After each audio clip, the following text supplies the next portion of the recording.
Paris pensait sûrement avoir fait le plus dur. Une victoire historique sur la pelouse de la Juventus. Une victoire 2-1, avec un tempo plutôt géré, avec parfois des trous d'air, avec encore un but encaissé, certes, et on va y revenir. Mais Paris ne termine pour autant pas premier de son groupe. C'est incroyable, 14 points. On pourrait se dire que 4 victoires, 2 nuls, c'est magnifique pour se qualifier, mais non, ça n'a pas suffi. Le Benfica Lisbonne a réalisé un match majuscule, a réalisé une performance éblouissante, puisque Benfica a été l'emporter 6-1 sur la pelouse du Maccabi. Alors on va revenir en long, en large, en travers ensemble. 100% interaction, c'est le débrief Ligue des Champions, les amis, pour discuter de tout ça, justement, de ce légendaire Juventus Paris Saint-Germain. Les maillots sont là derrière moi. On va parler un petit peu tactique aussi du côté du PSG. Ce 4-3-1-2 sapin de Noël, comment a-t-il fonctionné sans Neymar ce soir face à Turin? Il va pas si bien que ça. Soler, Renato Sanchez qui a remplacé Ruiz ont été tous les deux assez fantomatiques, assez en difficulté aussi pour se positionner. Les latéraux ont bien été pris. Cuadrado a parfois bien muselé Kylian Mbappé. Très peu d'occasions. Encore une fois, ça devient quand même redondant à se mettre sous la dent du côté du Paris Saint-Germain. Mais quand ça arrive vraiment dans la surface, après, ça devient vraiment dangereux. Black on Dark, salut à toi, salut Artemio, Forza Milan. On va parler de Giroud, bien sûr. Giroud qui, regarde le titre ici sur Twitch, les amis, Giroud qui envoie en effet le Milan en huitième de finale de Ligue des Champions. Le Milan, après son titre, le Scudetto de la saison dernière, est de retour en haut dans le top 16 européen. Et ça fait plaisir. C'est le grand Milan. Ce sont les équipes qu'on aime voir là-haut. Les amis, donc pour ce débrief Ligue des Champions, on va revenir sur un PSG qui a été finalement insuffisant. Ça n'a pas suffi. Donc cette victoire de 2-1 sur la pelouse de Tottenham. On va également vous dire que demain midi, on sera là, bien sûr, pour le Dash Foot à 12h30 pour les prochains rendez-vous. Une nouvelle vidéo YouTube arrive. Dimanche soir, on sera là pour le débrief du dimanche après Marseille-Lyon. Ça, c'est clair, net et précis. Et on termine ces débriefs Ligue des Champions de poule pour cette saison avec cette soirée où on va revenir sur tous les résultats. Et on va aussi vous proposer les buts. Donc, bien sûr, on va passer une heure hyper folle pour revenir sur ces sixièmes matchs de poule de Ligue des Champions. Si vous avez à intervenir, n'hésitez pas dans la room, que ce soit sur Twitch ou sur TikTok, je vous ai à l'œil. On avance ensemble. Paris est maudit, Didi1261. Je sais pas si c'est être maudit, c'est aussi leur incapacité sur les deux matchs à battre Benfica, qui donne ce type de résultats. Alors oui, les deux équipes à 14 points, c'est fou, mais comme le dit Mika Fuentes, Paris était aussi pas mal fade, et Sam Calloway, lui, s'agace de voir Mbappé essayer de faire du Neymar. Donc oui, on va revenir là-dessus. Quand tu viens en Corse, tu appelleras, dit Jean-Paul. Voilà, j'y étais cet été, mais avec grand plaisir pour revenir très vite. Donc, les amis, ce PSG insuffisant sur la pelouse du Juventus Stadium, parce que le PSG ne se qualifie pas à la première place du groupe. Peut-être que ce sera pas plus mal, hein, puisque vous êtes deuxième du groupe, vous pouvez peut-être tomber sur une équipe à votre portée quand même. Il y a eu des groupes moins intéressants, moins forts que celui du PSG, et le PSG ne doit avoir peur que de City, le Bayern ou Liverpool, pas trop les autres. Qu'est-ce que je voulais dire? Black on Dark qui nous dit époque Simone, Rai, Maurice Gava. Non, ce maillot-là, je crois, c'est à Tourtel. C'est plus l'époque Gino Lawea. 94-95, si je ne me trompe pas. Ces épopées-là face au Bayern Munich, le but de Jean Weah, des choses comme ça. Non, Titou Best, ça n'a aucun rapport. Tottenham, Chelsea, Porto, Naples sont plus abordables. En tout cas, il y aura un vrai huitième de finale du côté du PSG. Vrai grosse affiche, direct sans doute. En tout cas, mais des vrais bons matchs. De toute façon, en huitième, il n'y a plus de match facile. Ça n'existe plus. Alors, ce PSG, donc, il se présenté avec ce 11 annoncé dont on parlait Smash Foot, ce 11 en sapin de Noël en mode Ancelotti d'il y a 10 ans, avec Ruiz à nouveau titulaire, avec Soler en numéro 10, chargé de balayer derrière Mbappé, derrière Messi, et de créer du lien. il a peiné Carlos Soler. Et pourtant, son coach le week-end dernier, Galtier, disait il monte en puissance, ça va de mieux en mieux. Et finalement, ce soir, il s'est un peu noyé. Il est devenu même, comme le dit Chouras, insipide. C'est ça. Ça m'a paru léger comme match, mais comme certains de ses coéquipiers, hein, il n'a pas été le seul un petit peu en dedans ce soir, un peu dans la gestion, à pas vouloir faire de fautes, donc toujours à essayer de se positionner au bon endroit pour combler parfois le pressing qui a été soit hasardeux, soit répété, mais alors je l'ai pas bien compris de Mbappé. Parfois, il allait presser l'axe complètement central, parfois le latéral, et donc Soler essayait de comprendre pour aller se situer de l'autre côté. J'ai pas trop compris ça sur ces situations-là qui créent un peu de confusion. Alberto, l'Italien, nous dit c'era rigore netto su Chiesa. Pour lui, il y avait penalty sur Chiesa. Moi, je trouve que Sergio Ramos lui a fait comme il faut à l'expérience. Dommage, il est tellement bon, Solaire, mais il est transparent. Oui, encore une fois, t'as beau être bon individuellement, une équipe, c'est un collectif, les amis, et vous pouvez avoir plein de qualités individuelles, vous sentir bien, être un fabuleux footballeur comme les Solaires, mais parfois vous trouvez pas vos repères selon les coéquipiers que vous avez. Mais c'est là qu'on voit Didou, en tout cas, le manque de créativité du PSG sans Neymar. En effet, tu as vu le tableau des probabilités en huitième, on a 18% de chance de choper le Bayern, nous dit Parisien Goat. Que penses-tu des milieux avec la rentrée de Sanchez? Ben, on va revenir, là, j'ai mon carnet de notes sur cette rencontre, les amis, il est là, on va revenir sur la rencontre en général. Alors déjà, tout a bien commencé pour le PSG, puisque même si le résultat là, au final est insuffisant, il y a eu un bijou de Kylian Mbappé pour démarrer la rencontre. Ça quand même, alors que Paris était pas spécialement en verve en début de match, il y a Mbappé qui a mis tout le monde d'accord avec un magnifique enroulé pied droit. Il a été demandé sont dus à personne sur ce but, alors qu'en effet, Statham a raison, Milik qui était lui aussi insipide et fantomatique sur ce match, mais bon, c'est un profession buteur, donc quand il n'y a rien à se mettre sous la dent, c'est dur. La défense de la Juve qui est vraiment prise par le talent de Kylian Mbappé qui ouvre le score. À ce moment-là, c'est pas spécialement mérité, c'est un match complètement équilibré, avec un milieu de terrain de la Juve qui prendra finalement le dessus, Rabiot, Fagioli, que j'ai trouvé très intéressant, l'Argentin, je crois. Il a fait gamelle, Mbappé, est-ce que c'est -1 normalement? On est premier du coup.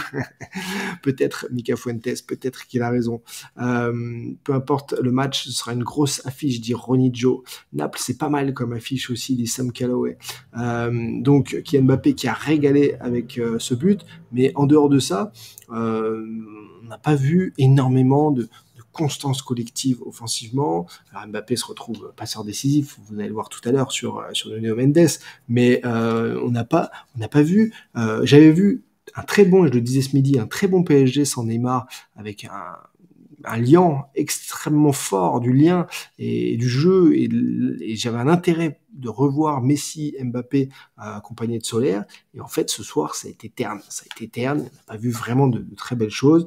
La Juve a fait son match, franchement la Juve a fait son match, j'ai noté des occasions, un Rabiot par moment toujours intermittent mais par moment intéressant, j'ai noté aussi que le milieu de terrain de la Juve avait repris le dessus dès le milieu de la première période, il y a eu des occasions, il y a eu des frappes, il y a eu des petits moments de légèreté de Donnarumma quand même sur certaines prises de balles, qu'on se le dise, et j'ai vu un Fagioli intéressant, j'ai vu un Locatelli avec un toucher de balle d'une douceur extrême pour l'égalisation, la tête de Quadrado, le but de Bonucci. Je vais vous montrer une image quand même qui est intéressante parce qu'elle intervient après le premier but du PSG, et ça a pu changer quand même le match du PSG, l'entrée de Renato Sanchez assez perdu. Je l'avais bien aimé en sentinelle il y a 2 matchs. Là, il a été milieu, donc central droit, dans ce milieu à 3 de ce sapin de Noël, à la place de Ruiz qui s'est blessé dans un choc apparemment avec Rabiot. C'est vraiment dommageable pour le PSG. Et merci King Kong de nous rejoindre, des nouveaux abonnés qui arrivent. On est en direct les amis, c'est le débrief Ligue des Champions. Installez-vous confortablement. Donc Fabien Ruiz qui est sorti à la 21e minute de jeu, Renato qui rentre, qui n'arrive pas dans ce poste de relayeur droit qui est pourtant le sien, qui a un poste qui lui convient bien, à se situer à contre-courant en fait. Alors oui, du jeu en relais, ouais, mais c'est pas ce qu'on lui demande. On lui demande de faire de casser des lignes, etc. Mais non, il n'est jamais. En fait, ce qui est le problème avec Renato, c'est qu'il est jamais trouvé comme la première arme pour remonter les ballons. C'est toujours Verratti ou Vitinha, c'est le troisième homme. Et puis quand on touche les attaquants tout de suite, c'est Messi ou Mbappé. Et puis en troisième, Solaire. Donc il est dans le même registre de match fantôme que Solaire, puisque à chaque fois c'est sur sa ligne, sur sa zone, milieu, et pour Solaire plutôt attaquant, eh bien c'est le troisième choix. Et le troisième choix de toutes les relances. Donc il a beau essayer parfois de courir, de se montrer, en fait ça va être un choix uniquement de jeu très court. Il ne sert pas à grand chose, il n'arrive pas à se rendre assez indispensable. Donc dans ce sens-là, la sortie de Ruiz que vous voyez ici faire Griezmann faire la tête, c'est logique, a un peu désarticulé le PSG et permis après ça, donc au milieu de terrain, à commencer par Rabiot, Locatelli, Fagioli, de reprendre le dessus. Ruben rajoute que même Messi était transparent ce soir, oui, mais il y a toujours des petits coups de patte avec Messi, mais en effet, il n'a pas été aussi brillant que les 15 derniers jours. Sur les autres moments que je vais vous montrer, je veux absolument revenir sur cette photo du match, qui est en fait la plus sublime, la plus délicieuse de la rencontre. Regardez ça. Kylian Mbappé accroché au moment de son but, de cette ouverture du score. Kylian Mbappé qui est accroché en mode piqué il y a quoi, 2 ans ou la saison dernière, je sais plus. J'ai plus tout en tête, mais Kylian Mbappé, c'est au moment où il échappe à Gatti, donc le défenseur de la Juve, pour aller ouvrir le score. S'il avait pu le plaquer, mais il n'a pas pu. C'est comme ceux qui ont connu John Alomou. Et bien, en rugby, vous vouliez essayer, vous n'y arrivez pas. Mbappé puissant, gaillard, solide sur les appuis, et finalement, c'est un magnifique enroulé. Chouraz qui nous dit, j'espère qu'ils vont tomber sur City ou le Bayern. Ben, c'est pas beau ça, Chouraz. On soutient les clubs français en Europe. On a soutenu l'Olympique de Marseille jusqu'au bout hier soir. On soutiendra jeudi soir ensemble, on en parlera dans le Dash Foot, Monaco, Rennes, Nice, Nantes, etc. Voilà. Et Ruben qui nous dit Ekitike, lui, était pas mal quand même. Ouais, une entrée intéressante, mais moi j'attends surtout, c'est un attaquant, que ça y est, il mette quelques buts, qu'il apporte un danger.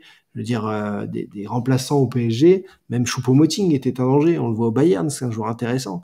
Et Ekitike doit se mettre au niveau, ça y est, c'est des gamins au PSG, ok, mais c'est des gamins stars, ils doivent se montrer. Kalimundo, il se montrait, Moussa Diaby se montrait, Nkunku, il faut plus là, je trouve.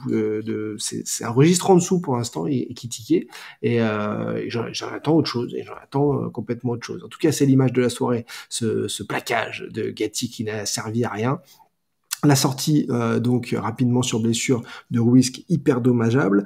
Paris qui est sur un pressing intelligent mais pas avec une intensité folle. Ça va monter au cours de la première période, les deux équipes vont monter en intensité et puis finalement donc il y a cette égalisation de Bonucci sur une remise de la tête de Cuadrado servi puisqu'il est arrivé à faire le surnombre dans le dos de Bernat qui était déjà au marquage, hein. C'est pas vraiment une erreur de marquage, c'est un surnombre qui arrive dans la surface et Cuadrado est remise de la tête dans l'axe vers Bonucci. J'allais dire Donnarumma un peu court, mais il peut pas faire grand chose, hein, de plus, c'est très compliqué à jouer. La Juve qui revient, c'est plutôt logique. Finalement, donc tout va se jouer en seconde période. Et là, Paris, un peu trop géré puisqu'il leur a manqué un but pour finir premier du groupe.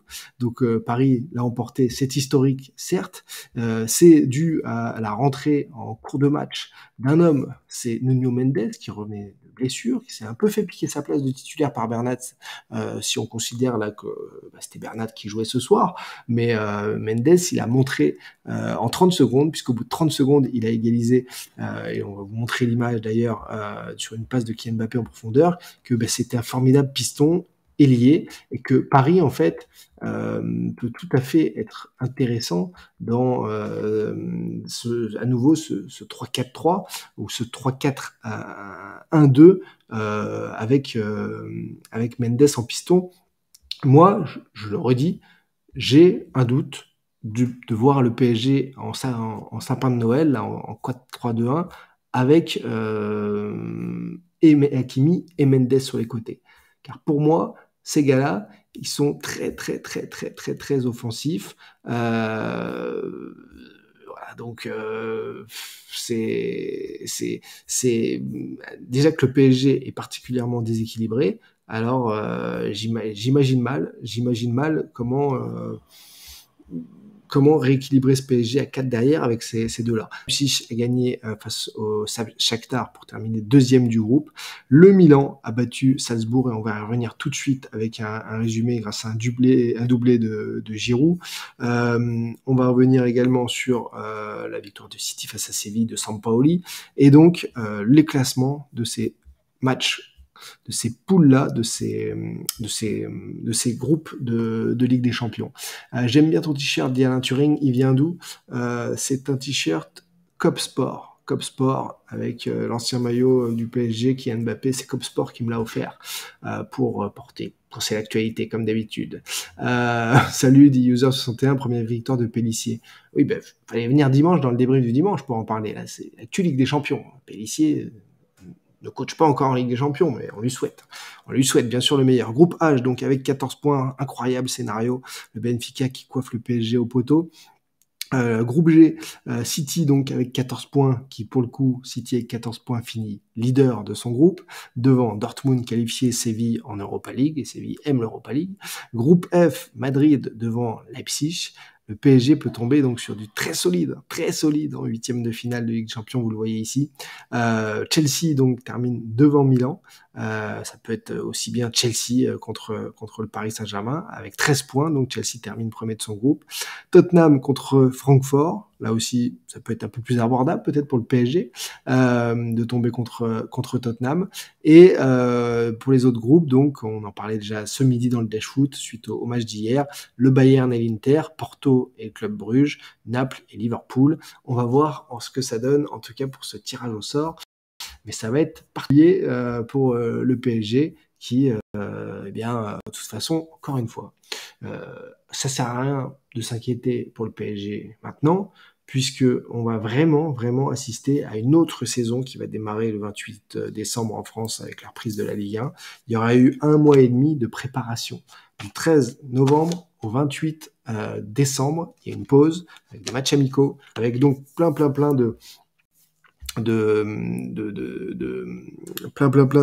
de choses qui peuvent se passer, les joueurs qui vont revenir, on va voir comment ils sont mentalement aussi par rapport à tout ça. Donc, peu importe, me dit Ronny Joe, en tout cas, ce sera une grosse affiche le match. Bref, à l'arrivée, Didou qui nous dit cette mentalité, c'est des clubs français. Hier j'étais pour Marseille, aujourd'hui pour Paris, demain pour Rennes, Nantes, Monaco. Plus les clubs français iront loin, plus on aura d'équipes de qualifier les années suivantes. Tout à fait, Didou, j'ai l'impression de m'entendre. Je trouve que c'est un miracle, dit Bichette, la victoire du PSG. Elle ressemble un peu à celle de Tottenham hier.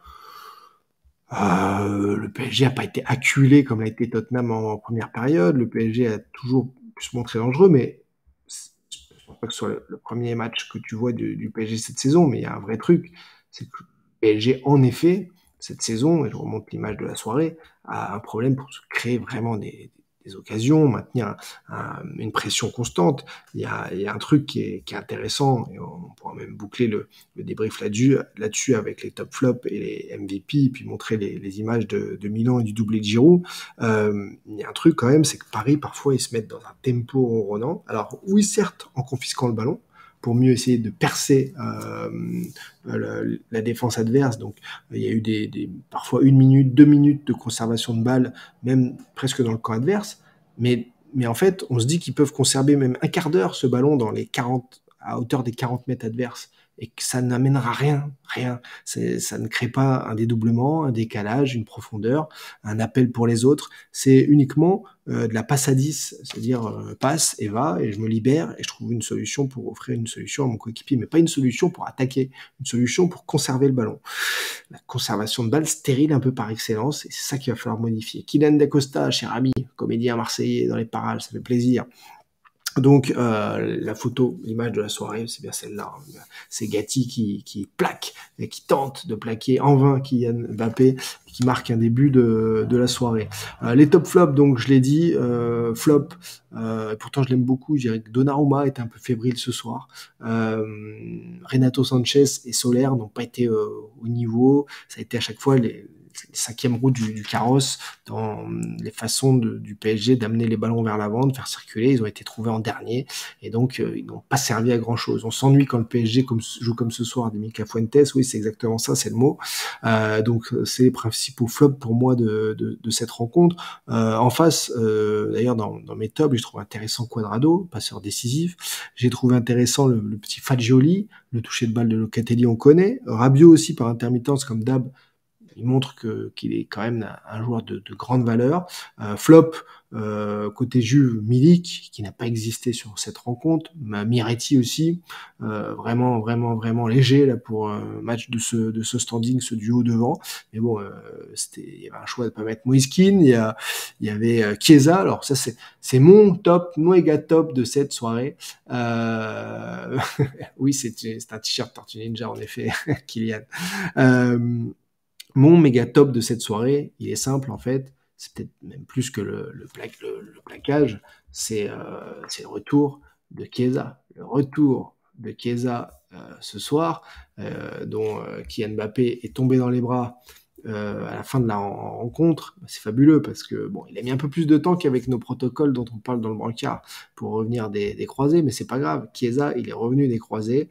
Et c'est un joueur fabuleux dans justement la dépense d'énergie pour les autres.